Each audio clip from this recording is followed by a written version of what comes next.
are back. Welcome to another edition of the Sports One. And we are back. We got the full crew in the house. That is what it's all about. The Yankees, out of any team in the league, are the best equipped to handle a blow like this. I think there is a higher power at play here. He's due law of averages. That dude is the ultimate scrub. It's trash. Yeah. Every person you have in there is fucking trash. Next game, you're going to see a big performance. You can see it in the end of the game, and I'm just totally stoked and excited for this. We are back. Welcome to another edition of the Sports Port. And once again today, it is the Barnes and Tony Show. Anthony, how are you, my friend? I'm doing very well today. I'm happy to be back in the saddle here with you, producing the show.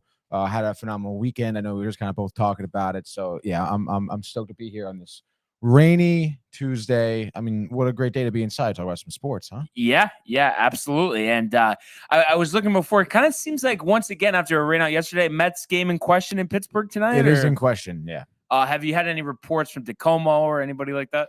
Right now they're waiting and seeing. Okay. All right. So I guess, we'll have to see what happens. I can't see how the Yankee game is going to happen tonight. It's supposed to rain just like all night. It's rained all morning. Oh, yeah. I know they have a good drainage system, but I know sometimes too, though, they do call for rain all day and night, and then it just kind of tails off and that's it. Yeah. But it seems like it's going to rain all night. As far as you're concerned, right? Yeah, dude. You were just out there before, right? Still coming down. Still coming down. Yeah. And it's rained a lot. And I know they have a 4-game series with them, so they'd have to do some type of doubleheader. We'll see what happens. I believe we have a comment. Prefer, thanks for the show, guys. It's pouring outside. Appreciate it, Prefer. Yeah, and actually, dude. Speaking of Prefer, I don't know if you saw this, if you tuned in at all on Friday when I was with Michael. But we were talking to Prefer, and he said he was going to call in today because we've been saying it's 2 years. Prefer, like we need to know you're a real person. Oh, so really? We're waiting on you, Prefer. Whenever you're ready, we got. Yeah, let me change the number to my number too. Yeah, Make sure, yeah. So let's get confirmation, Prefer, because we know you're listening. You said you were going to call in. No voice scrambler. Voice scrambler, that would be impressive, Prefer. That'd be very impressive. Let's see it, bud. Oh man. So while we're waiting on Prefer, though, let's just jump right into it, Tony. A lot to go over in the world of Major League Baseball. 2-2, he got him swinging. The back-to-back strikeouts for Robbie Ray. There's damage right there. Shohei, way, Sayo, nada, where did that land? Stuck to Chapman, who leaps up and grabs it. Story spins and fires, out at first. There it goes, see ya. Home run, Aaron Judge. Home run, Aaron Judge. All right. So, like I said, a lot to go over. Being off yesterday. Everybody playing for Labor Day. Oh, here we go. Prefer, if you would, Tony. Yes. Prefer says I was going to call in on Monday. I had to get my phone repaired today. The screen broke. Wow. What would you say the chances of that being a coincidence? I would say kind of slim there, Prefer. It seems very, I guess, convenient that your phone is being repaired right now. But you know what? I'll give you the benefit of the doubt for now. You've been tuning in for a while. You're obviously a devoted fan. Just call in when your phone's fixed, dude. Yeah. We're waiting on it, Prefer. We're definitely pushing it, just to say the least. And if you would clarify too, we were talking about this.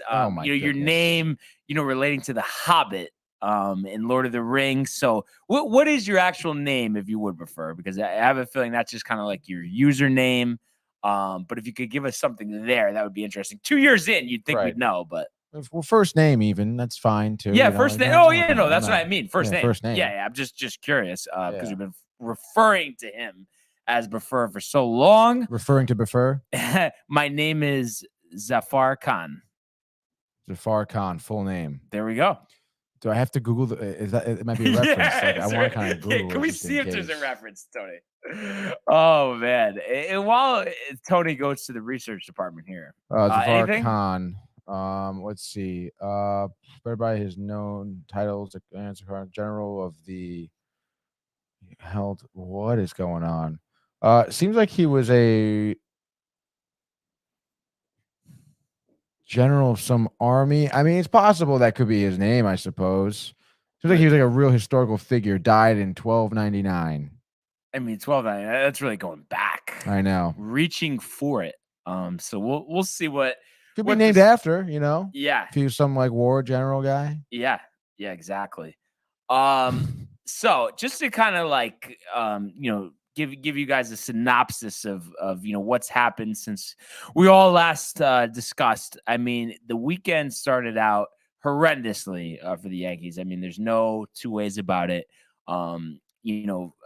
Friday, the typical, struggling to score a game, and it was close till the end, but just couldn't get anything across.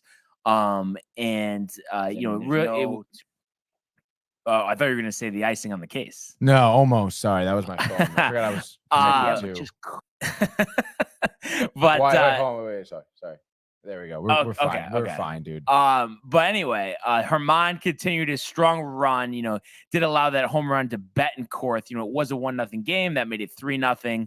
But his line, 6 2/3, 6 hits, 3 runs, 2 walks, 1 strikeout, and of course the home run allowed.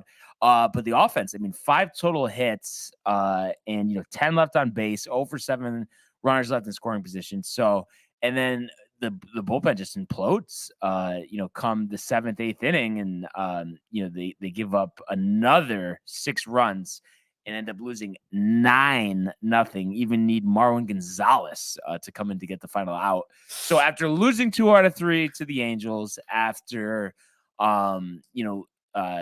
splitting with the A's, losing the last 2 games of that series, you really didn't want to see that. So you figured, okay, the Rays are pretty good. Law of averages, we'll get everything fixed come Saturday. And unfortunately for them, Saturday, same story, losing to the Rays 2-1. So once again, getting that quality pitching performance and actually getting dominated by an old friend in Corey Kluber, who went 7 innings, no runs, 4 strikeouts, no walks. Clark Schmidt only gave him 4 1/3, allowing 2 earned runs, but only 3 hits. One of those being a 9th inning Aaron Judge home run for his 52nd. We know he wasn't done for the long weekend, but we'll get to that in a second. But just once again, no offense. And, they finally did bring up Peraza. He got to start this game, but goes 0 for 3. Still looking for his first big league hit as of today. So, once again, the struggles continue. This would bring the lead down to 4 games. So obviously, the panic starts to set in. It's just like, when are we going to see some freaking offense? I mean, that's really, what I was asking myself. And listen, I mean, there's just no excuse. But once again, like we've been saying, despite the lead, going from 16.5 to 4, you're still there. You're still out in front. So all you wanted to do to just start out was salvage that last game on Sunday against the Rays. And they did just that. And it was quite refreshing to get a really good performance out of Frankie Montas. He's been somewhat of a train wreck since coming over from Oakland, and he gave them 5 innings, no runs, 7 strikeouts, only allowed 1 hit, didn't walk a batter. And they did win this game 2-1, so he picked up his 5th victory of the season. Trevino, Marinaccio, Loaizaga all do their jobs, and Clay Holmes runs into some trouble come the 9th inning, but he is able to work out of it. A little bit of a generous strike 3 call on Yandy Diaz. Would have loaded the bases if it was ball 4, but it wasn't. So that was refreshing. Holmes' first save since coming off the injured list. Aaron Judge actually led off this game with a home run. So he goes 3 for 5. So once again, carrying the load offensively later in the game as Waldo Cabrera with a sac fly to give him that 2nd run. And they salvaged the last game of this series to pick up their 80th victory of the season. So, obviously you felt like you really needed 2 out of 3 against the Rays there. You wanted to make some separation. However, given where you were, after those first 2 games of this series, I mean, it was really crucial to get that last game on Sunday. And just that they hung on because, watching the game, I mean, it was like, we've seen this script so many times. I mean, runner on 2nd and 3rd, 2 outs, up 1. I mean, It just felt like, oh, Yandy's going to rip a single because Diaz, for whatever reason, seems to hit well against the Yankees. So you just felt that coming, but somehow the baseball gods were with us, and we pick up that win. Squeak by there, Brian. Squeak by. So then the lead goes back to 5. And then we were on to yesterday.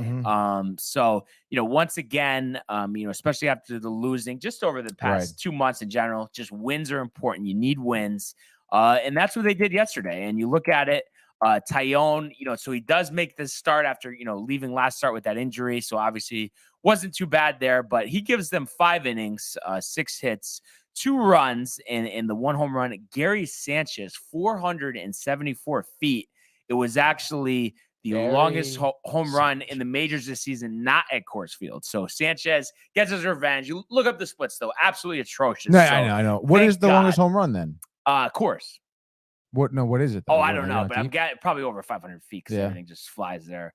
So obviously, that actually had tied the game at 2 because Marwin Gonzalez had hit a home run, a 2-run homer actually in the 3rd inning. And then luckily, though, Judge was able to answer back come the 6th inning with a 2-run homer of his own. And then Isaiah Kiner-Falefa, or as John Sterling says, Ralph Kiner-Falefa, hitting that solo shot for his 2nd home run in the 7th. The bullpen was great, in relief of Tyone. Weissert, picks up his win, his 2nd of his career, inning in a 3rd, 2 strikeouts. Wandy Peralta, a guy that I've been kind of down on, gives him an inning in 2/3, 2 strikeouts. And then Clay Holmes, finally, the vintage Clay Holmes that we've been waiting for, 1 inning, 2 strikeouts to pick up his 19th save of the season, giving the Yankees their 81st victory of the year. I just thought it was good. Just get that win. Doesn't matter how. And it was just nice, to see, Judge again, 2 for 3, now up to 54 home runs on the season. So nice to get some other contributions in terms of, getting that IKF home run, getting Marwin Gonzalez. I mean, I think he was 0 for his last 29 before that home run. Made a decent play at first as well. So that was all well and good. The only thing that was tough is later in the game, I think it was around the 7th inning, Stanton seen hobbling around on a swing and miss, stayed in for the bat, then removed. So something with the foot. X-rays were negative after the game. Haven't had any updates today. So it's actually a question of he could be back in the lineup. We'll see. A lot of times we've heard that, and then he ends up going on the injured list. But the way this offense has been going, and I know Stanton hasn't done anything. He's been terrible since the All-Star break. Since he came back from that injury. However, you need him in the worst way to get going. And listen, it doesn't appear this is anything serious, but you need to make sure he's healthy. So if you need to give him another 2 weeks to get healthy, I guess you need to do it. They have obviously recalled Esteban Florial, so I'd expect him to get some more playing time. Hicks still can't hit water falling out of a boat. LeCastro's up, but same thing. I mean, get him out of there. I mean, he cannot buy a hit. And you'd expect some more playing time for Peraza. I mean, it's refreshing that they finally did give him the call. You'd expect Oswaldo Cabrera to get some hits. He's struggled, average sitting at 190 at the moment. But we saw how well he played in the minors, and there's always an adjustment period when you're called up. So at the end of the day, you got to hope your young guys step up. Guys like Gleyber Torres, who still, in that slump, step up. And really, I really want to see Josh Donaldson kind of hit the pine a little more. I think they've been too lenient with him. We saw him make an error. And it's just like, if he's not going to hit, I mean, you're telling me that we can't get, one of these younger guys an opportunity and they can't offer something better. I find that very hard to believe. So we just need to score as many runs as we can and stop as many runs as we can. And I just think Josh Donaldson, Aaron Hicks on the bench, that's the best way to fix that. And really IKF, despite the good game yesterday, I want to see Peraza get some more running. If you which one Yankee do you want to see more offense out of specifically? I think I've given up on Donaldson. Right. I've given up on Hicks, so they're off the table. And so I could kind of answer this in 2 parts. I guess for someone who I think still has it in them to turn it around despite horrible numbers since the All-Star break, I would start with Gleyber Torres because we saw a 2019 version of Gleyber Torres for spurts first half of the season. So that being number one. And then I think really all of the minor league guys, we saw the success they had. Florial, Peraza, and Cabrera. I'm all expecting them to make some type of impact here and get going with the bat. So you couple that with obviously Judge doing what he's doing. LeMahieu, they're saying this toe thing is not going to be healed until the offseason. So that's kind of tough.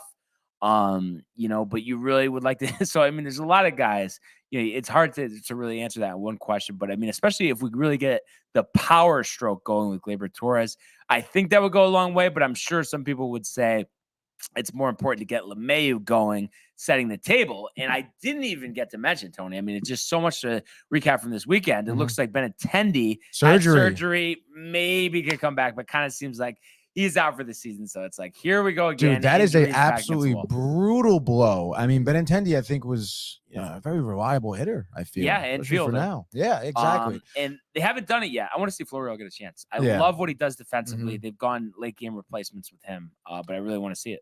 Real quick, though, good job, Yankees, for turning it around. That they did. And obviously, the job is not done, to say the least. However, I mean, it just stops the bleeding, allows for a reset. Right. Hey, you're playing the Twins. Like, this is going to be a good time to turn it around. Right. Yeah. But I've mentioned this so many times since we started here. Just winning against anybody just gives you confidence moving forward, and that's what we need to do. Right. Because we've seen what a struggle it is, and I think another positive from this weekend, the pitching was great. It's not like they were getting shellacked, other than that breakdown on Friday night. Where they lit up all those runs, or Saturday night, excuse me, where they lit up all those runs. The pitching's been good. I love what I saw to Montez. I thought they could have extended them more. I think they, after 5 innings, only one hit allowed in 93 pitches, and they pulled the plug. But I think, part of that may have been, listen, he's been so bad. Let's get him out of the game when he has something positive to work with. I kind of think, that was the mindset here. Makes sense. But still, of course, as always, a lot of questions to be answered. And I'm just checking here if there's any type of update with Stanton. But it's just 7 hours ago. Yeah, really nothing. But fouled the ball off the top of his foot ankle, which is why he was removed from the day. And it's not related to the Achilles issue. So listen, I think, and especially it'd be great if he just doesn't need to go on the injury list. Let's say we need to give him 4 days, give Florial some playing time. He can sit the rest of the series, and then let's go for Tampa coming to town, and let's return the favor to Tampa. That series didn't go well, but obviously, so you think about pitching, you think about bullpen, starting and relieving. Both have been strong, and obviously Judge. He's obviously very locked in right now, carrying the team on his back. 54 home runs, now 7 shy of tying the Yankee team record and American League team record with Roger Maris at 61. So, it's just obviously an historic season for Judge. And I think the Twins right now represent an opportunity here. And like I was saying, I hope we get a chance to get a game in tonight. It looks like it's still coming down pretty good as far as you could see. Yeah, I think so too. It's got to let up though. Maybe, I don't know. But you look at like the weather report, and it's just saying through 10, 11 o'clock, 70%. So obviously, with that being said, you would expect there would be some type of doubleheader. We'll have to see. I gotta look up actually. So I know the Yankees are staying home this weekend to face the Rays, and I just wanted to see in terms of the Twins because if they're going far, because I know tomorrow, wetter conditions, but maybe they'll just do the doubleheader tomorrow. I'm just trying to kind of see where they would kind of slide that in. If they have to travel far, I'm sure they'll definitely do the doubleheader on Wednesday. Okay, so they are actually going home back to Minnesota. So I would think if they could, probably try to sneak in that doubleheader tomorrow if we get one. Right. But I have not seen any type of update in terms of the game. I know it's early on in the day, but usually you get some type of feel from Twitter, how we looking? So I guess we're going to just say fingers crossed here. And I know if he does, if there is a game, I think originally it was supposed to be Joe Ryan, but I guess Louis Varland will be making his major league debut. He's the Twins' top pitching prospect. Oh, wow. And he went to Concordia University in St. Paul. And I guess, this is because Tyler Mahle has gone back on the injured list. So kind of interesting to see, but those young and talented pitching prospects, sometimes we've struggled, dude. But it's just something about the Twins. It's something about the Twins. And I just think victory, Tony, is in the air. And even if Stanton is off the rest of the series, doesn't matter. He's been trash anyway, dude. He's been trash. He just needs to get right. And, maybe he just hasn't been healthy.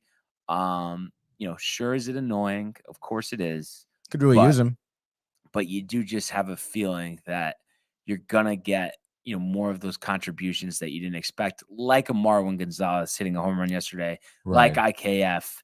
And then the young guys. I mean, I really think they're going to get going, and I expect them to get ample opportunity here down the stretch. And it was just tough. I thought we might get a game yesterday, but the Rays came back against Boston. So Boston always doing us favors, of course, but 5-game lead's a 5-game lead. So listen, I'll take it. It's not pretty, Tony, but there are some positives, and we got to work with what we have to work with. And right now, it's a 2-game winning streak, and we're looking forward to seeing our ace pitch our next game, whether that's tonight or part of a doubleheader tomorrow. Anything you could add to that regarding the Yankees? Yeah, I guess. I would say at what point, because you mentioned Gleyber Torres being in a slump. At what point is he just honestly not good? Well, I mean, it's they're definitely going to let him go. Like trade him. I'm saying this offseason he'll have one more year of control if this just continues. So I think it'll be a reduction of playing time, but I mean you're not gonna cut him. You know what I mean? He's gonna have value regardless of how bad this season finishes. We saw it with Gary Sanchez at the end of last year. Obviously they were able to deal him in the offseason. So it'll be the same thing. But I think either way, I mean, barring like some ridiculous end to the season and some monster postseason, I mean, it's set in stone. He's out of there. And I think, they expect some combination. I think what they're really expecting, honestly, is Peraza to be their long-term second baseman, Volpe to be their shortstop, and Cabrera kind of playing a utility role, and maybe third base because Josh Donaldson has looked so bad. They don't have a clear successor there. So I think that's kind of their thought process, and we got to just hope to get the most out of the guys that we can. Obviously, Rizzo didn't play. I think he still needs a little more time, but he's big, whether he's long-term or not. He's going to play a big role in how the rest of the season ends. Yeah, that's for sure. So I guess we'll see. I don't know. I'm really skeptical of Torres. Oh, yeah. I mean, real. Like he's... It's annoying, though, because I know, like, I kind of thought this with... When was his good year? Was it 2019? 19. But I know we saw this with like, Gary Sanchez and Urshela. Like, I expect... Even, like, Luke Voigt, too. Like, they're going to have a big year. Like, obviously, they've fallen flat on their face. All of them. Right. I mean, I guess Urshela, like, is okay, but nothing to write home about. So we've seen Gallo go into a huge slump with the Dodgers after that little spark he provided when he first came over. And now Clayton Beeter, who came over in that deal, is actually our number one pitching prospect. I think he just got promoted, I want to say, to Double-A. And he's, I think, like barely allowed any runs since coming over. So let's go. That's been a positive thing. And like I said, I just think, okay, it's going to be one or two things. Either Gleyber is going to step up somewhat, or Peraza and Florial and Cabrera will provide the offense that's needed to get through this. And despite all of this and all the embarrassments, everything, we still have a pretty healthy lead on runs scored in the American League. So I think we're going to see tides starting to turn. And I think it would be monumental, Tony, to have a 4-game sweep of the Twins here, really kind of ease those tensions and average 4 or 5 runs the remaining 3 games of this series whenever they're played. But at least the ship was righted after a very, very rough stretch last week. And just to get this week started out right, with 2 victories, I think is tremendous. And I expect a vintage Garrett Cole performance. I think he's going to be dialed in. And I just can't wait to see it. Nestor's returners around the corner as well. Bader, I think we're still going to have to wait a couple weeks, but that'll be big. The boost he'll provide defensively as well. Sevy around the corner, I think one more rehab start. Still some confusion about what his role is going to be. What do you honestly think with Sevy? Are you not what they think, but just what's best for the team? We've seen these injuries in the bullpen. Do you think that they're better off still just sticking with him as a starter, or do you like him in that hybrid role out of the pen? You know, and obviously Nestor coming back. Yeah, Herman performing the way he has. Yeah, but I mean, even with that, I would still want him in as a starter. Yeah, just because he's going to give you that, like, he can go the distance in terms of giving you length. And I mean, who else are going to be your stars? Obviously, Cole, Herman, Nestor, and then Montas and Taillon. Yeah, Montas, and Taillon, I feel like I'm both not sold on, really. Montas had, maybe 2 good starts. He's been over the Yankees. Right. Taillon has been kind of shaky, too. I feel like Sevy would be more reliable than those 2 guys. And who knows? If you put Taillon in the bullpen, maybe he'll be good coming out of the bullpen. Yeah. Yeah, it's a lot of questions to be answered. I mean, I just think we know for sure if Sevy's healthy, you could line him up as a third starter. And I would think Montas would be the 4th. And Herman would have a bullpen role, but it will be quite embarrassing. I mean, maybe he could build off a last start, but if you trade like your top 3 pitching prospects for a guy that can't even get in the postseason rotation, I mean, talk about a colossal failure. Hopefully that doesn't happen. I mean, I did see this year, maybe it was like 16 or 17 out of their 20 draft picks were pitchers, so they really were attacking that area this year in the draft because they need it. Other than Clayton Beater, obviously Luis Heel next year will be coming back from injury. Devi Garcia looks like he's dead on arrival. You're not expecting anything there, so they need to develop more pitching. But a lot of questions to be answered, Tony, but still some level of comfort after the last 2 days. So let's just go from there, give it our best shot. Luckily for us, we have a guy in the midst of a historic season, a Ruthian season, like Aaron Judge. Thank God for that. I know. Imagine where you would be without him. Imagine. Good thing we don't have to imagine. Yeah. But that being said, we'll take a look at the game tonight. Obviously, Cole versus so Varland's start will be tomorrow. Okay. Anyway, Cole on the hill, but we'll take a look at that in a second. Obviously, we're not really expecting it to be played. But for now, Tony, let's talk about it. The Mets, little bit of a clunker over the weekend, dropping 2 out of 3 to the Washington Nationals. If you could tell us how we got there, what happened, and how you're feeling. Okay, yes. So, oh no, my camera died. Am I still on camera? Dude, now you're on camera, dude. Just talk about something for a second. Oh, okay. Well, now okay. For a second, you were on camera, but I think that was a little bit of a tape delay. But yeah, I am just really interested to see. We talked about the Yankees. We'll talk about the Mets for a second here. I mean, the lead now is 1 game, and I've really on Twitter. I mean, the aggressiveness of some Mets fans. I just kind of messing around, poking the bear a little bit. And I'm really just a very defensive Mets fan. Let me fucking tell you something. That was rather quick, sir. Okay. Wow. First of all, always quick to change the battery. But quick with a joke too. Your camera died, but my phone dying is suspect. You know why I prefer it? It's full funny, of baloney, is because we obviously know he's got some type of computer. He could video in, but of course he's just keeping this Houdini act going. There's gotta be a landline somewhere. Oh yeah, okay, I'm just saying we see right through it. So just take it easy, buddy. Anyway, let me tell you something about the fucking Mets fans. Okay, because they're really no. Calm down, okay? Because the Yankee fans have been really pissing me off for 2 things. One, the fact that they're pissed off that Mets fans are getting defensive, which, I mean, everyone on Twitter is defensive, first of all. But the Yankees have to be the most defensive fans I've ever heard in my life. Okay, especially when they're not doing well. When they're not doing well, they don't even want to talk to you. And on top of this is probably the thing that pissed me off the most. People, specifically Yankee people, were like, oh, like not only are they tired of hearing the trumpets, but they're like, last year when Diaz wasn't doing good, the Mets hated him. Okay, the Mets fans hated him, and now all of a sudden he's doing well, and everyone likes the trumpets.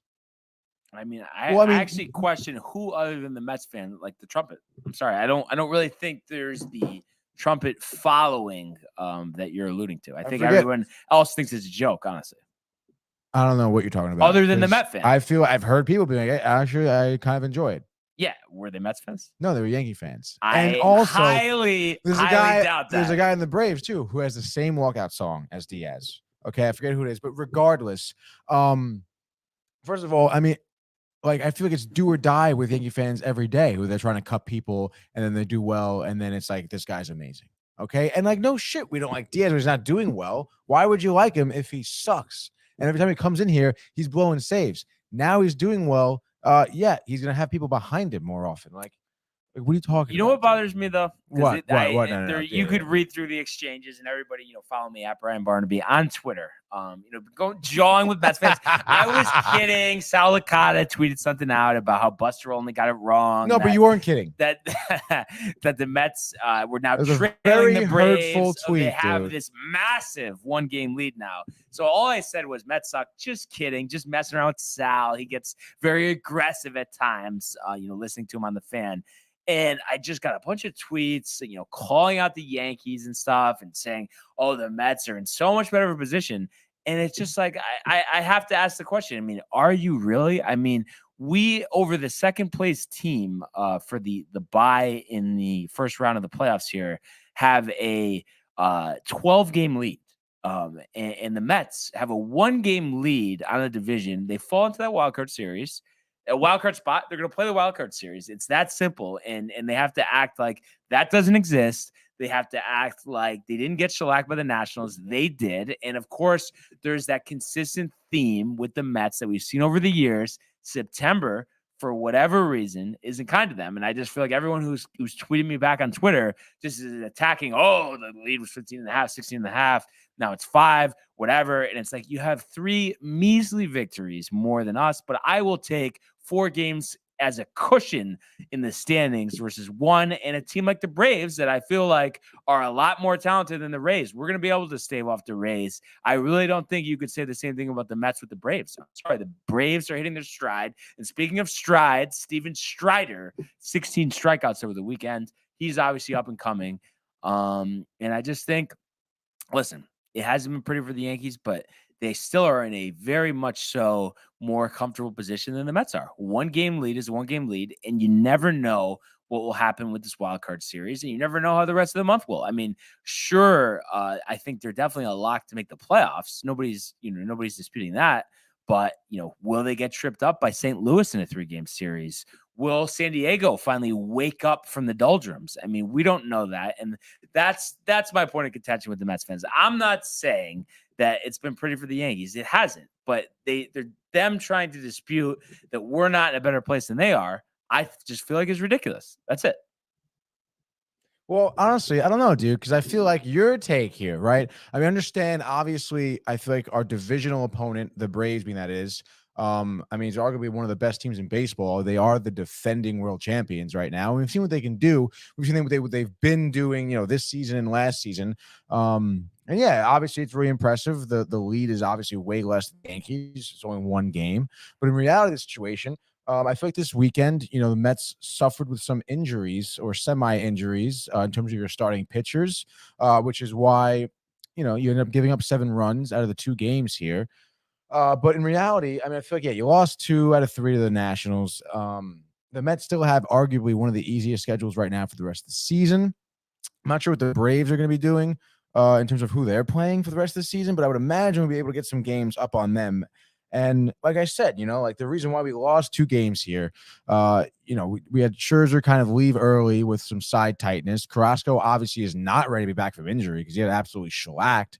And then, I feel like the Yankees just have guys on the team who generally suck.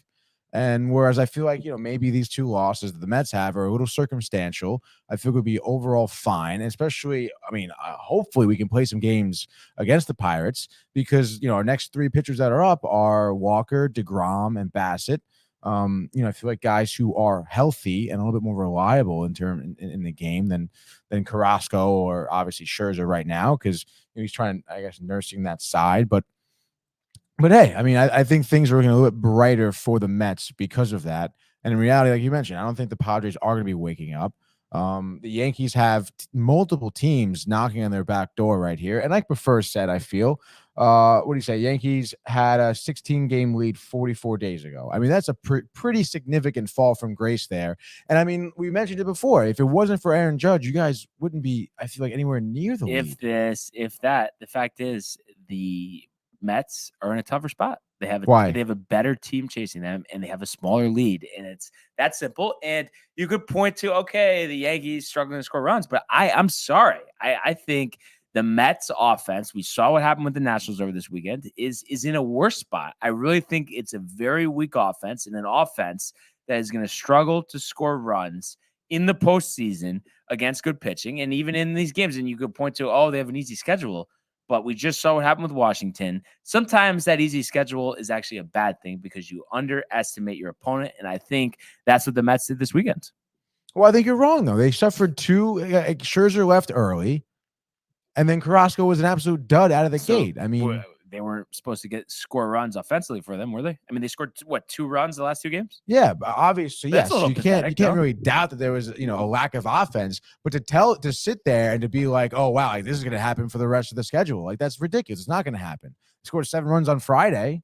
So all I'm saying is Mitch Keller tonight, Tony, could be, a sign of trouble. We know Walker. When was the last time Walker had a good outing? Maybe last month. I don't know if to see. Maybe last month. And this was a guy that was supposed to be a postseason starter. We see Carrasco struggling with the injuries. Supposedly Scherzer, will make his next start. But it's like at the advanced age of 38 years old, a lot of tread on the tires. It's concerning. There's just no two ways about it. And I think this is a perfect example of the deflection of the Mets fan. It's just like they're acting like these things aren't there. And the thing is, they have a lot of uncertainties themselves. And I think, instead of focusing on the size of the lead with the Yankees in the division, they could be focusing on the issues that they have. Yeah, but see, no, because you're doing the same thing. You're deflecting to Mets fans, which is why this whole thing was brought up, Brian. I don't think that's the icing on the case, as we would say. Oh, my God, just dude. Because I was just pointing to the fact that we have to stave off the Blue Jays and the Rays. You're battling with the Braves. The Braves are a lot better than those teams, and we have a bigger cushion. So anything else you want to say, that's a fact. Yeah, I know it's a big cushion, but it was way bigger like a month ago. Way bigger. Like, given like you guys lost a bigger lead than us. But the thing is, you guys lost a bigger lead than us. Lost a bigger lead than us. It was the worst stretch they've had in 31 years. That would mean law of averages, a good stretch coming up. 2 straight wins. I don't know, That's man. coming off 2 straight losses. And I think That's actually fine. 3 straight losses. No, it's only 2. I smell a rat. It's only 2 straight losses. I thought I said something else, but ESPN.com, Friday they won, Saturday Sunday they lost.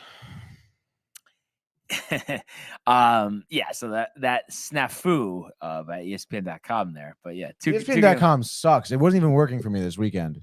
Yeah, I've been on incognito mode for the past 6 months with them, so never know what you're gonna find. But that being said, Tony, we got a few comments, I think, Brian. Okay.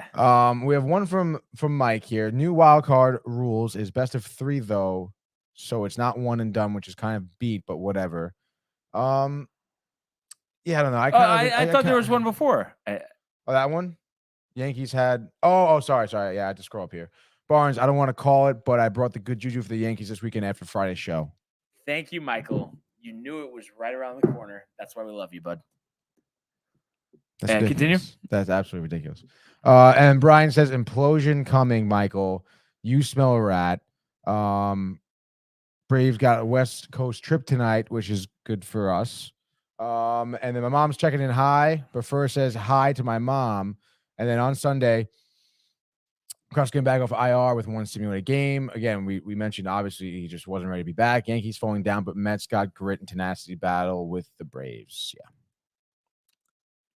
I mean, you got to point to it, dude. I mean, they did really well against the Dodgers, who is arguably the best team in baseball. They did do really well this season against the Braves, and they did do really well against the season against the Phillies too. Like, there's those top two rivals plus the Dodgers, the best team in the league here.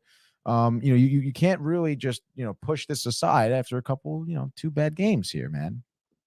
Just saying, the Pirates, another look ahead spot. I just think to be seasoned for the postseason, you can't be playing Pittsburgh in Washington. That's not going to get you there. And, you talk about the Braves on a West Coast trip. I mean, they're facing the A's. I mean, they should absolutely demolish them. And like I said, Walker's been suspect. You're on the road tonight. You look at Mitch Keller. I mean, he's been serviceable. And I just think, I don't know. I could see this being another tough offensive night. And it's just like, if you can't hit Mitch Keller, I mean, how are you going to hit, Steven Strider? I don't know. I think time will tell. I mean, in reality, I think it's a good bounce back spot for Walker. Obviously, he's had significant rest. I feel like he's gonna be, ready to go for the Pirates of all teams too. And Mitch Keller, I don't know. I don't think we'll have much of an issue against him, honestly. I mean, hard to argue that you wouldn't rather have Mitch Keller starting this game for the Mets than Taijuan Walker. I mean, I probably wouldn't. I mean, the second half slide though. I mean, it's there, all right, dude. I mean, it's there to be spoken of, and it seems like Mike is getting a couple chuckles. He does enjoy a good laugh. But anyway, so I did update the standings while you weren't here on Friday. We didn't do any picks, but 1 game lead here. Cutoff, I guess, will be after Wednesday, so I guess technically Thursday. So we got 2 days here, Tony. So you have a 1 game lead, you said. I have a 1 game lead. 1 game lead. Where have I heard that one before? I know, it's crazy. Do you think it's a good lead? Like, are you nervous about it? No, it's very close. Tough competition from behind. Just saying. So anything can happen, but I know you're ready to wax poetic, as we would say, about Walker tonight against the Pirates, Mitch Keller, this tenacious Met offense. So let's hear it. I mean, are you going to go for the Yankees? Are you a little skeptical about the rain out? Like, because I'm kind of skeptical. I think, obviously it's raining over there in Pittsburgh. I mean, yeah. Well, it'll just carry over to the first game tomorrow if there's a doubleheader. So for both of us, same thing. All right. So I'll do it. Why not? I mean, I'll take the Mets tonight. Obviously we just talked about it.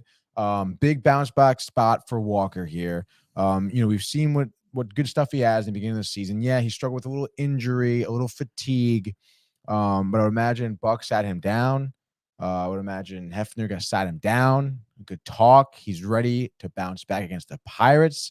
I couldn't imagine really like they would put up much offense against him. I mean, it seems like their center fielder is decent. Brian Reynolds. Reynolds, yeah.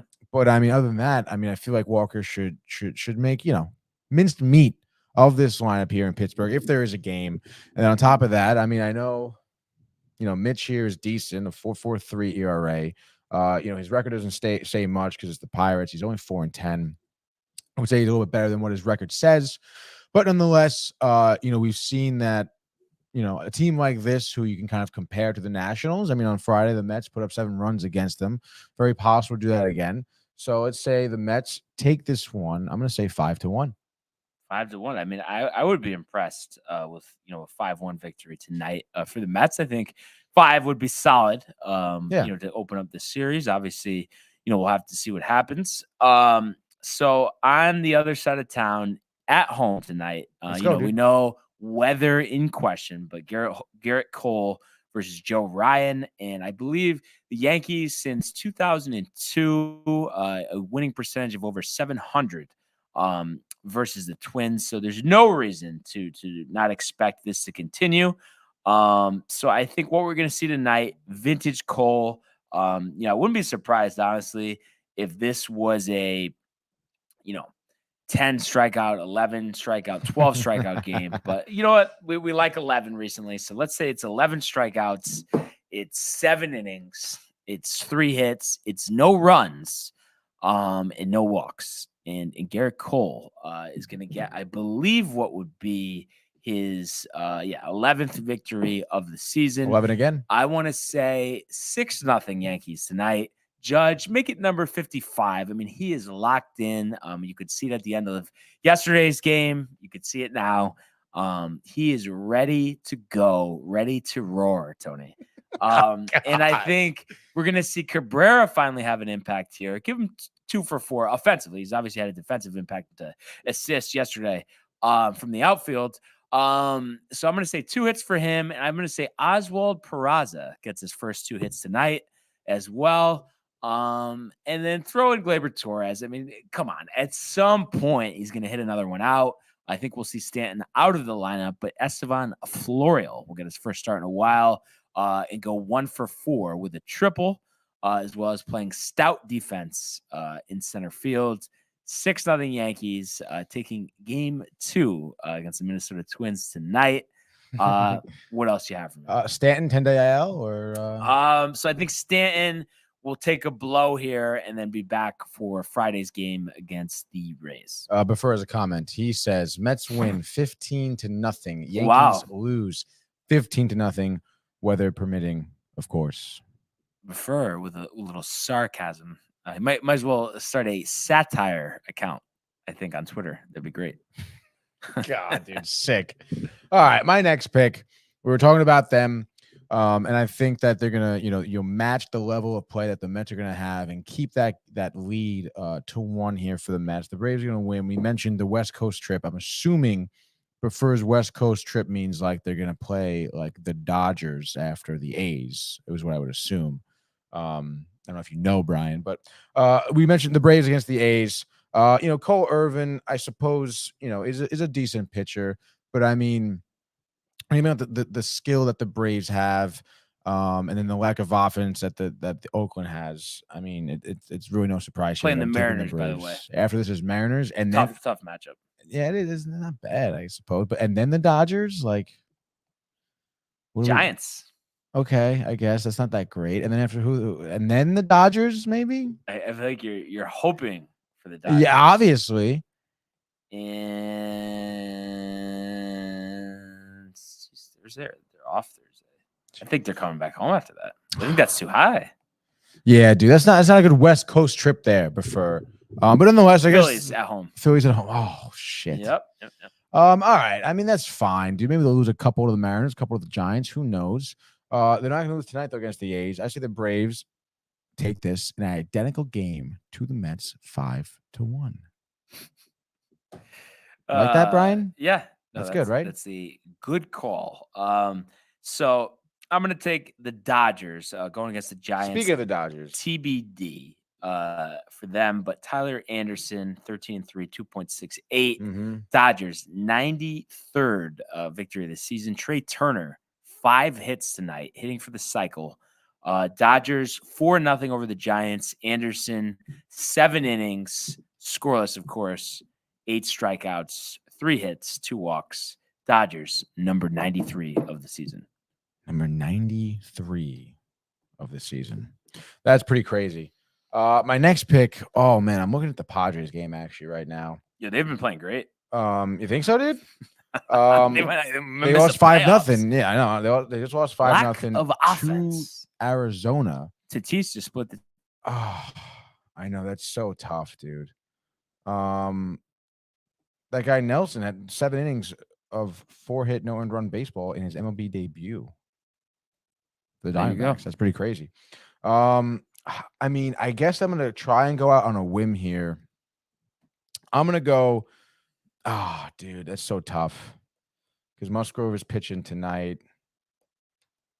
Musgrove, I think Snell is pitching. I'm gonna go with the Padres. I say they won't lose 2 in a row to the Diamondbacks. I know Merrill Kelly has been really good. He's 12-5 in the season. He's got a 2.84 ERA. I think he threw 5 shutout innings against the Brewers. Before that, I think he pitched. I think it was like 7 innings, 3 or 4 earned runs. I think against the Dodgers. But nonetheless, I feel like Joe Musgrove is a phenomenal pitcher. I understand that the Padres have had a little bit of lack of offense in terms of a little bit. I mean, a lot of it. Obviously scoring no runs against basically a minor league pitcher in his MLB debut. But I suppose hey, like I don't think anyone in the Padres was watching tape of that dude. So they probably saw some things they weren't used to seeing. Give them a little bit of the benefit of the doubt tonight. And Musgrove has been decent. I mean, against the Giants, 6 2/3, 3 earned runs. Washington was 6 innings, 1 earned run. Miami, 6 innings, 1 earned run. San Francisco again, 7 innings, 1 earned run. So Musgrove, we know Musgrove is good. So give me the Giants. The Padres rather. I would say, let's say 4-1, 3-1, 3-1. 3-1. Michael Theophil. Yankees going for the win, the World Series. Just got a phone call and confirmation from Judge himself. No way, Michael. Michael really always hits it on the head. No, Brian. I really appreciate. Do you really think he got a Yes. phone call from Aaron Judge? And I really think they're going to win the World Series. Yes. That's ridiculous. There's no way he got a phone call from Aaron Judge. He knows, and we've talked about this before. Great teams go through adversity, and that's what the Yankees have gone through for an extended period of time here. But I think the tables are turning, and obviously a sign of life here against Minnesota yesterday. They're like one of the worst teams in baseball. No, they're not though. They're actually in the playoff hunt. So wow, actually the Washington Nationals are one of the worst teams in baseball. And we saw the Twins, the New York Mets. No, they're not. They're over 500. The Nationals have 49 wins. So what? What, as you would say, Tony? What are we talking about here? I don't say that a lot. Michael, ha ha ha ha. Again with the chuckles today for Michael. It's just destiny, divine. No, but you know what I love here, because you've tried to deflect this, and I've said all along when it comes to Yankees, when it comes to Mets, Michael's had my back here, and you've tried to dispute that, but he is aligned with me here. No, I think he does have your back. Yeah, definitely. Yeah. So. I mean, I'm just saying. I mean, he's usually pretty good at, the crystal ball situation. So, oh God. Anyhow, I'm gonna go with the Guardians here. They had lost 5 in a row before yesterday's riveting extra inning victory, 6-5 over the Royals yesterday, wasting a good effort by Tristan McKenzie early on, but able to claw a couple in extra innings to win that game. Only 3-7 in their last 10. However, good times around the corner. Former Cy Young Award winner Shane Bieber on the hill tonight, 8-10 from Kauffman Stadium, going up against Chris Bubik, 2-10, 5.47. Honestly, Bieber is going to dominate. The Guardians have been struggling, but just like the Yankees, signs of life, ready to turn it around, and I think that happens tonight. Give me 7 scoreless for Bieber, 14 strikeouts, 6 hits allowed. I'm going to say Jose Ramirez, 3 home runs, including 2 off of Bubik, and the Guardians run away with this one. I know I said run away with this. I'm going to say 8-2 over the Kansas City Royals. And then write down the soundbite. I mean, you might as well, Tony. While you're there, pen and paper. That's okay, dude. Wow. Doesn't want to take orders today, huh? We got a couple comments. A couple from Michael here. Don't get me wrong, he says. Subway Series for sure, which I would love that. But he's not saying that he thinks the Mets are going to win. That's fine. The Yankees are going to win, which he said from day one, and that's what I was alluding to. Mark my words, Brian. If the Mets make it to the World Series, okay, no matter the struggle they had throughout the playoffs, if they're playing against the Yankees, guaranteed victory. Well, I'm guaranteeing a Yankee victory. Well, I'm guaranteeing that victory. Somebody has to be right. Yes, Somebody has to be wrong. What do you know? Well, I mean, I guess if they both don't make the World Series, they're both wrong. So, and it looks like Buffer is sputtering out some bullshit over here. I have a quantum computer, the fastest computer in the world. My algorithm did 1 million simulations. The Mets have 99% chance to win the World Series. Yeah, so obviously that's something ridiculous. Oh, yeah, but you believe Aaron Judge calling Michael Theophil, and you don't believe that. Well, it's Michael. He's capable of anything. Oh, my goodness.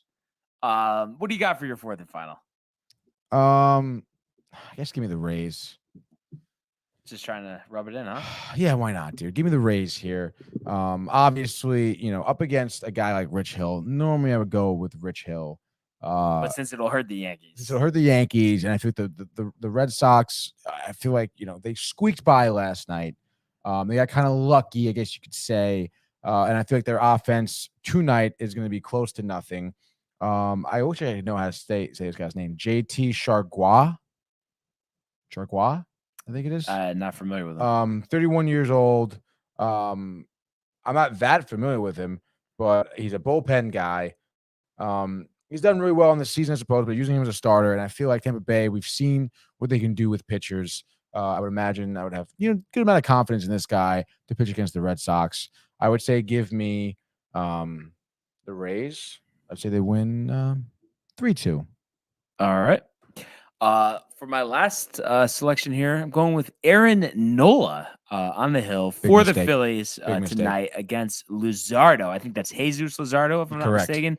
3-6, 3.44 for the lowly Marlins, 55-78, lowest attendance in the league. Nola 9-11, 3.43. And I know the Phillies have been struggling. You can look at Kyle Schwarber recently, a hot start. Really tapering down the stretch. Yeah, but what a better way to get right the lowly Marlins here and having a guy like Aaron Nola. We know all the accolades that he has.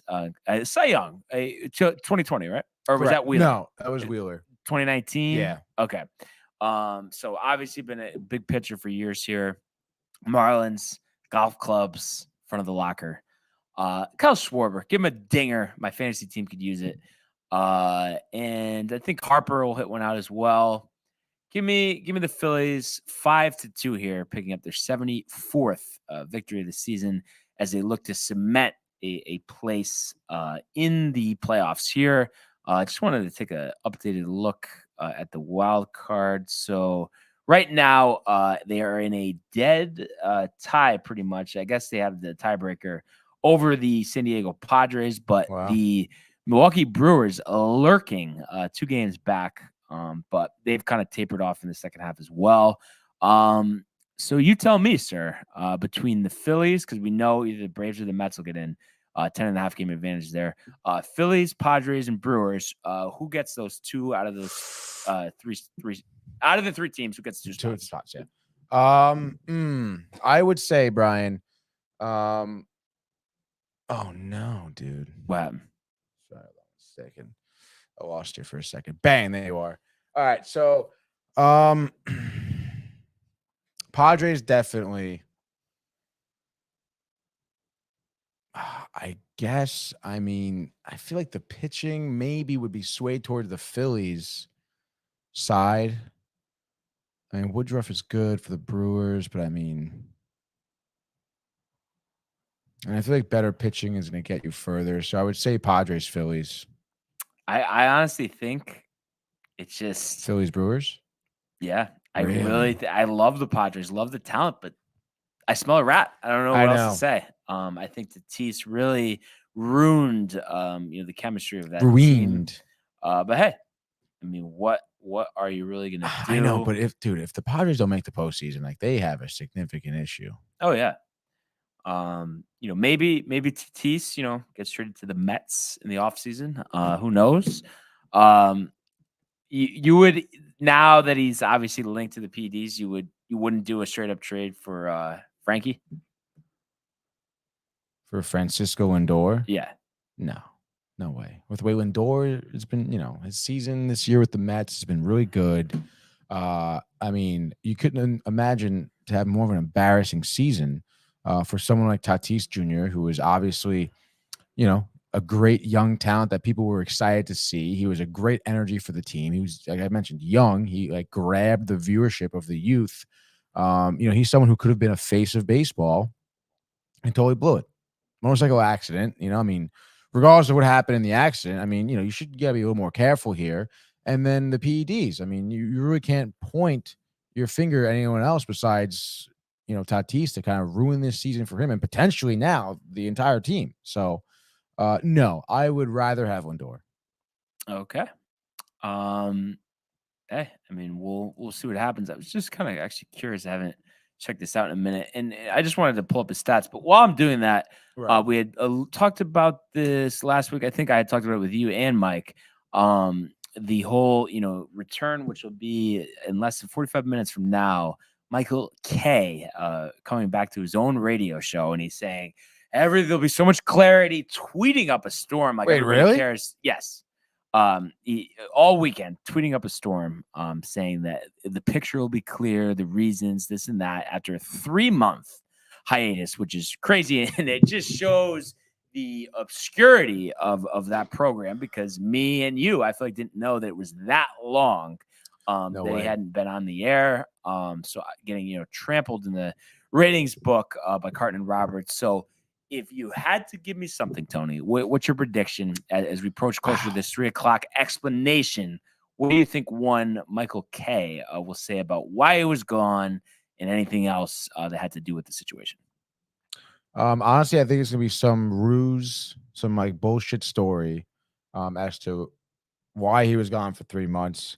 And I think it's honestly, I don't think much is gonna change the ESPN radio. No, but tell me that you can't see that he's gonna go eye flutter while he's talking about this, and he's gonna be saying that really thought about hanging him up. Really just didn't know if I had it in me. I'm re-energized now. So grateful to be here. Mm-hmm. We're not going anywhere. We're winning this ratings book. Do Yeah. you think he says that? Yeah, I do. I do think so. I can totally see that. And because Dave went back to Normal slot today. With Rick. And, obviously he was asked about working on the Michael K show, and he was like, hey, yeah, they called me and they're like, hey, like, Michael's not gonna be around. Like, we could really use you just to fill in. Mm-hmm. Just to fill in. Like, he wasn't saying like, oh, like trying out new spots or whatever. Like, mixing things up, like my contract, nothing. Just like, oh, for the week, help us out. And he did. And he was like, I hated it. He's like, I don't like being away from Rick. He said that today. He was like, I don't want to. Yeah, it was like, he was like, at first, it's like, oh, I can't leave Rick alone on the show. And then Rick was like, they're like, oh, well, Rick has off that whole week. He goes, oh, okay, well, I'll do it then because of that. Because otherwise, I would have left. Wait, otherwise what? He wouldn't have done that. He wouldn't have gone. Okay. Yeah, he would have left a week with just Rick there. Um, But yeah, so it was kind of some weird bullshit. Like, I feel like there was no clarity was given on Rothenberg, which, I mean, I guess I don't know, maybe they're saving it for the Michael K show, but I don't think anything's gonna come of this. I think it's gonna be same hoopla. I don't know, dude. Are they 1 year from today? Is that show on the air? Michael K show? Yeah. A year from today? Yeah, I think so. But you think they're gonna get beat again in the ratings book? Yeah. Come fall? Yeah, I do think so. I mean, what do they honestly do? Like, how popular is ESPN radio? Like, honestly, though. I mean, I think podcasts are taking over the world, and I'm still a radio guy. I'll be the first one to admit. Me too. But it just, it just seems like it, and obviously people are listening to Carton and Roberts. I think there's a little muscle memory when it comes to WFAN. Obviously, the older listeners, they're kind of loyal to what they have, but people are taking other routes. So it'll be interesting. Definitely some question marks there. One other thing I wanted to get to, and I guess, we'll have to, with the start of the season on Thursday, tomorrow, do a little season preview with the NFL. Yes. But just wanted to mention, I guess, Zach Wilson recovering from that knee surgery, and it actually could potentially start this week at home against the Ravens. But I guess Salah said he is going to make a decision on this tomorrow. Really, dude? Let him rest. That's what I'm saying. Yeah. And it's funny too. Rick and Dave were talking about this. I don't know if you were listening at the time, but just how ridiculous it is that they have to start Flacco if he's injured, just because they're so nervous about if Mike White has a great game. Same thing as last year. Yeah, it makes sense. It is ridiculous, but they were pointing to Troy Aikman. I think his first year, 0-11, 9 touchdowns, 18 interceptions. Who knows what we'll have with Zach this year? But I say let's go week 2. I believe it's against Cleveland. Okay, if I'm not mistaken. So, I think that's an easier matchup. I know there's question marks with the Ravens, guys coming back from injuries and whatnot. Wink Martindale moving on to the Giants to be their defensive coordinator. However, and obviously too, the contract dispute with Lamar Jackson. So it looks like he might be a free agent after this year. I'm sure they'll franchise him if that's the case. But yeah, it is the Browns week 2, Bengals week 3, Steelers week 4, Dolphins week 5, before they play the Packers in London. Actually, no, is that not in London? I think the Giants are playing the Packers in London. Whatever, Tony. I know we're getting ahead of ourselves here. Yeah, you really are, dude. But I just want them healthy, and I want to see a big year, and I think we'll get that. Yeah, I really do, and I'm really excited to see kind of your projections on this upcoming season. So that'll be fun. I'm excited to see, honestly, some football. I really am. I'm excited for Sunday. And then how about? I mean, I think we start out though with a doozy Thursday night. In Los Angeles, we'll have Bills, Rams. Yeah. And the Bills, road favorites. Stafford dealing with a little bit of tennis elbow. But says he's fine. But I think I smell a rat there. And especially coming off the title, I just feel like these teams that win a title, the opening game Thursday night. I mean, how often are they coming out guns a-blazing? And the Bills are an ascending team. I feel like Josh Allen is insane. So I think that'll be interesting. Yeah, it's gonna be tough, dude. And then we also did have Mike Tomlin yesterday naming Mitch Trubisky as the starting quarterback. So he beats out Mason Rudolph and Kenny Pickett, who was picked 20th first round. Obviously went to University of Pittsburgh. Had a strong preseason, but they're going to go with Mitch for now. Trubisky on a short leash? Of course. But I don't know. Something tells me he might be good. Yeah. I mean, he had that year with Dable last year in Buffalo. We know the strong organization that the Steelers are. You have some targets out there, with Deontay Johnson, Chase Claypool, just to name a few. Fryer Muth at tight end, Najee Harris out of the backfield. I don't know. Might be okay. What would you say, though? How many starts does he get this year? Oh, man. I don't know. I could kind of see his first game being kind of a clunker. And then second week, they don't start him. Wow. Like 3 interceptions. Maybe 100 yards. I think they're playing the Bengals. So be interesting. I think it's in Cincinnati as well. Other than that, 2 Before comments on the way out. Oh, yes, we have Before. Michael K was gone because the Yankees made his stomach hurt. Or turn is what he says. And then also he goes, I listen to ESPN radio all the time, except when DTV is on the air. Love the loyalty, Prefer. Even after all the shit you take from Brian. And even after all the times you're in hiding and just can't call in one time and talk about your phone being cracked, Prefer. I mean, we love to hear from you, but come on. Like, I mean, the phone being cracked, it's like, just say you don't want to call him. Michael, though, has a theory that he's somebody we know and he just will not reveal himself. What would you say the percentage of that being the case? Honestly, I would say that could be kind of high, especially because of the, I guess you would say, a pseudonym, right? I suppose is what he's using right now. Right. And then he goes with the name, the 1200s. I'm very slow and sound like a girl.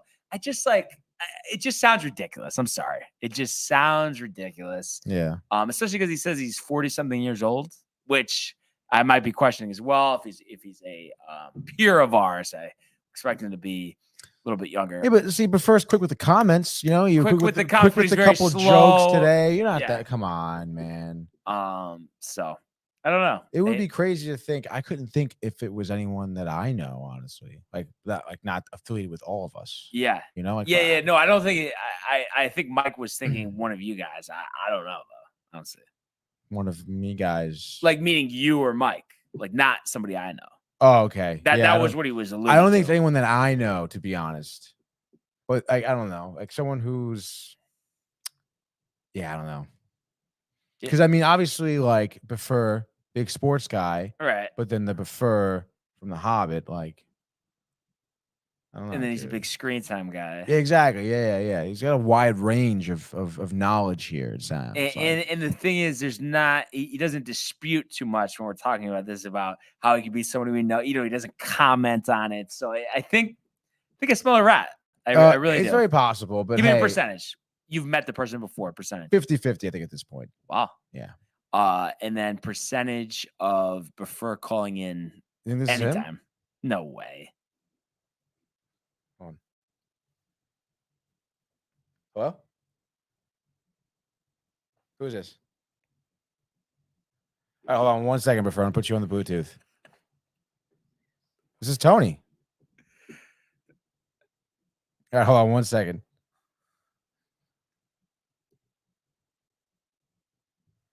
Just gonna unmute you here. All right, Before you're live on the sports port, bud. What's up, Tony and Barnes?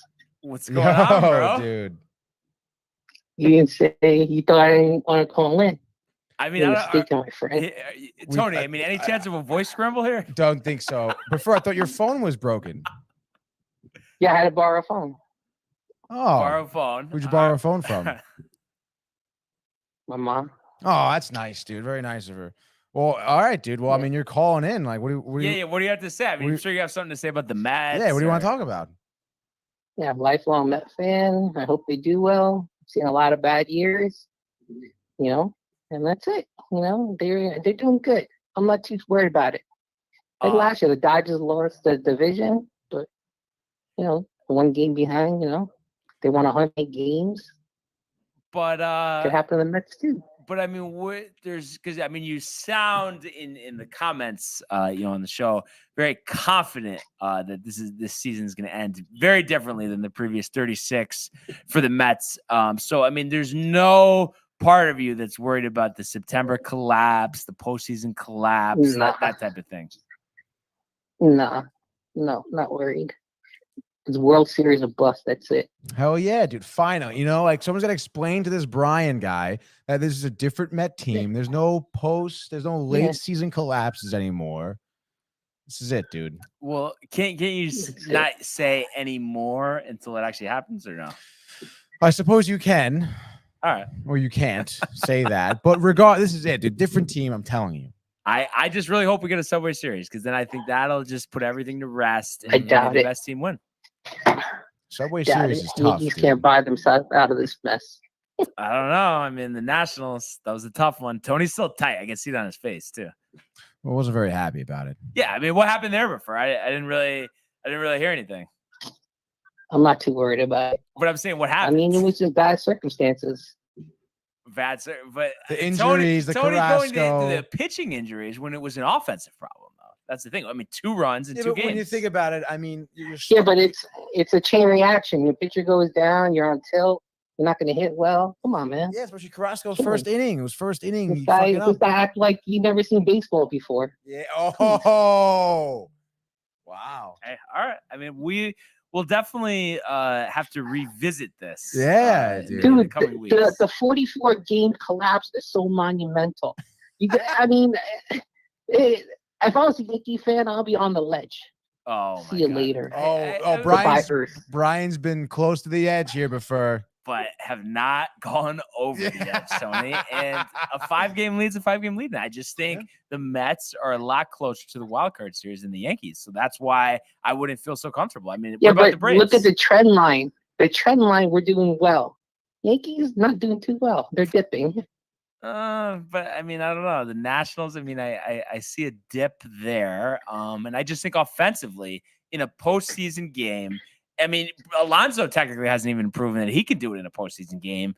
Lindor, I don't know if he has great postseason numbers. I mean, no one has proven that they could do it in the postseason. Yeah, but you could. I want to make a correction. Not a dip, a swan dive. Oh, wow, see, a Met deflection. But you can say the same thing about the Yankees too. I mean, Stan, Judge, LeMahieu. Come on, dude. Cole. All guys that Cole have been there. was on a cheating team when he did well. You got Scherzer that's won a World Series. That's it. That's it. I'm sorry. Yeah, Diaz.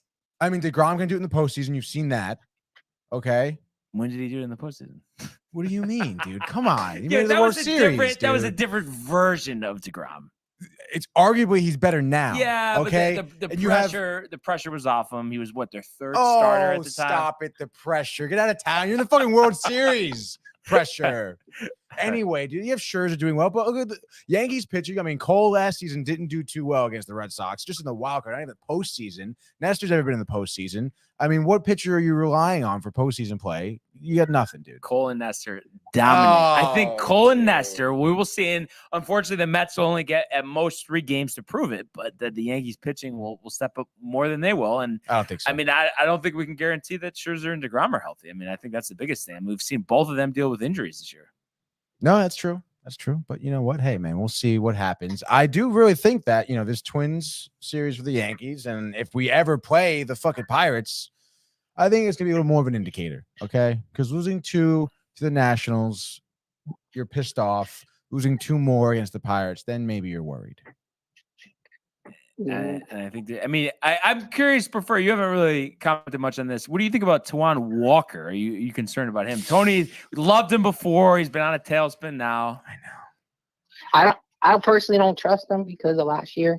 He did well, and then the second half he didn't do too well. But it's a different year. Crossing my fingers. That's it.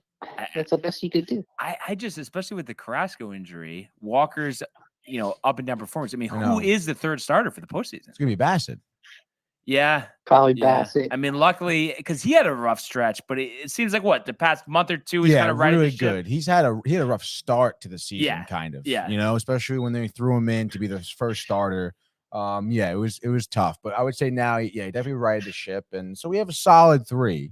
Yeah, I would say, and as crazy as it sounds like David Peterson can give you some length and decent production. David McGill is coming back. I don't know. McGill's coming back off. I think McGill's got to be a reliever. They need him in the pen. Yeah, I think so too, because our bullpen sucks with Ottavino, who's sometimes unreliable. I mean, Lugos, who's looking really good. May's looking decent, but I mean, Adonis Medina, no way. Rodriguez, no. No, dude, it's tough, dude. Yeah. But I'm not that worried, dude. Neither's Prefer. It's gonna be totally fine. Last question for you, before we let you go. I know you're very good with the simulation that gave the Mets that 9% chance to win the World Series.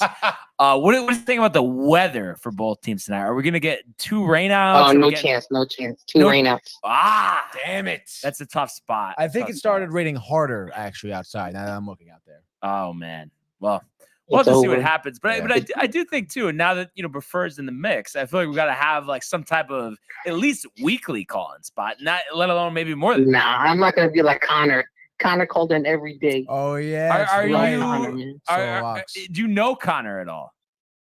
No, I just know he called in every day and he killed the show. It was like a dip in quality. Well, no. The funny thing is, he would just keep talking and not answer what we're saying, and just kind of get his stuff out there. Locks, I definitely would. A freaking drain on the show. You guys just not allow call-ins. That's it.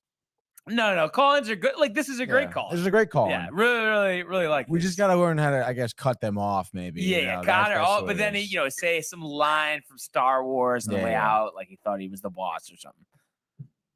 It was funny though. The guy Mike.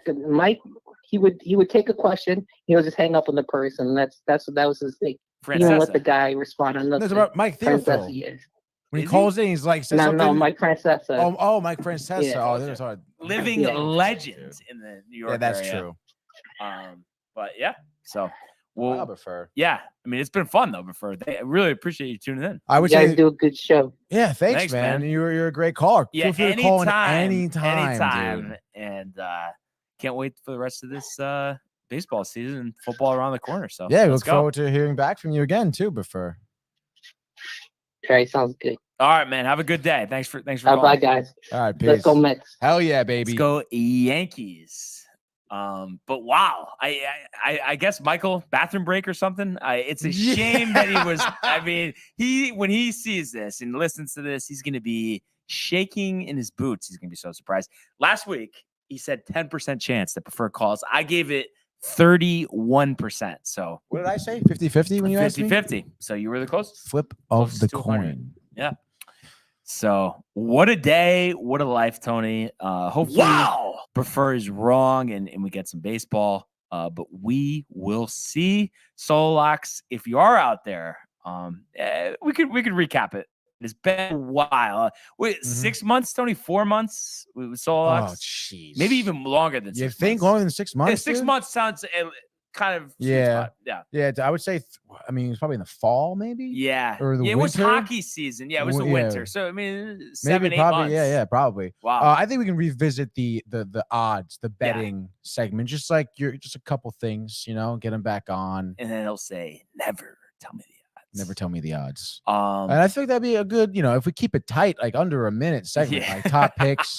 good reels for the social media. You want a 10-unit play? Shout out Solo Locks. Yeah. You guys No, want just a pick segment, not him giving his picks, not letting us talk, but a pick segment would be great. So we'll see. But once again, a great day here, and really appreciate everybody tuning in, commenting, liking, and subscribing, as well as checking out the archives, on the YouTube page, Summer Collection, DowntimeTV.com. But I want everybody to enjoy this wonderful day, and let's go Yankees. We will see you mañana. Hey guys, Tony here from Downtime TV checking in. I want to thank all our fans out there who's been liking, subscribing, sharing our content. You guys are the best. You guys are our bloodline. You make us love what we do. Thanks again.